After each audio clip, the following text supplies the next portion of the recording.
ابو اسامہ نے ہشام سے، انہوں نے اپنے والد عروہ سے، اور انہوں نے حضرت عائشہ رضی اللہ تعالیٰ عنہ سے روایت کی کہ نبی صلی اللہ علیہ وسلم نے ایک آدمی کی قرات سنی جو وہ رات کو کر رہا تھا، تو فرمایا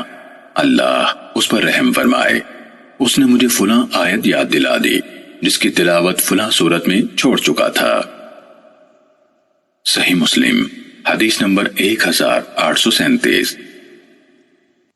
عبدہ اور ابو معاویہ نے ہشام سے، انہوں نے اپنے والد عروہ سے، اور انہوں نے حضرت عائشہ رضی اللہ تعالیٰ عنہ سے روایت کی،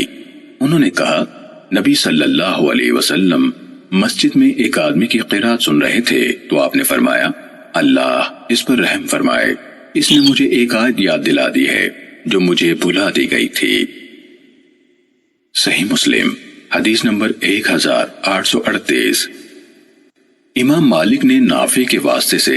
حضرت عبداللہ بن عمر رضی اللہ تعالیٰ عنہما سے روایت کی کہ رسول اللہ صلی اللہ علیہ وسلم نے فرمایا صاحب قرآن یعنی قرآن حفظ کرنے والے کی مثال پاؤں بندھے اونٹوں کے چرواہے کی مانند ہے، اگر اس نے ان کی نگہداشت کی تو وہ انہیں قابو میں رکھے گا،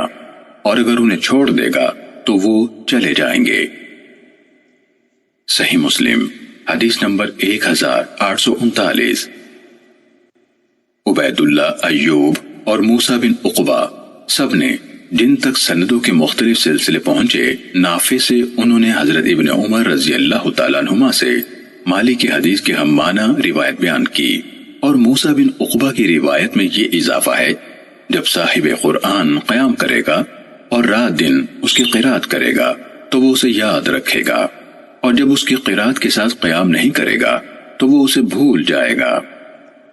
صحیح مسلم حدیث نمبر 1840۔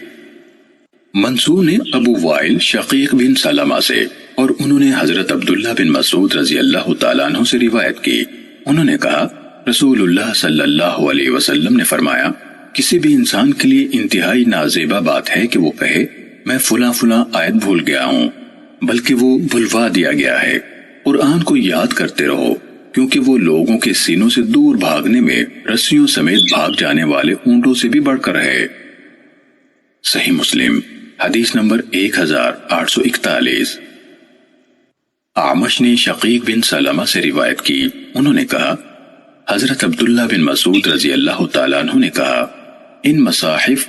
اور کبھی کہا قرآن کے ساتھ تجدید عہد کرتے رہا کرو، کیونکہ وہ انسانوں کے سینوں سے بھاگ جانے میں اپنے پاؤں کی رسیوں سے نکل بھاگنے والے اونٹوں سے بھی بڑھ کر ہے۔ کہا اور رسول اللہ صلی اللہ علیہ وسلم نے فرمایا ہے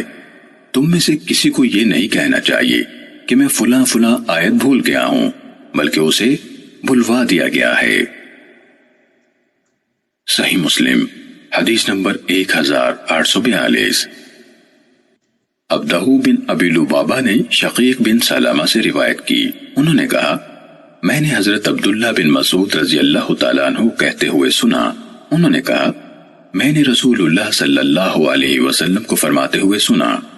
کسی آدمی کے لیے یہ بہت بری بات ہے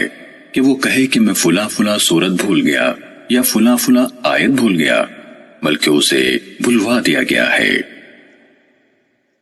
صحیح مسلم حدیث نمبر 1843۔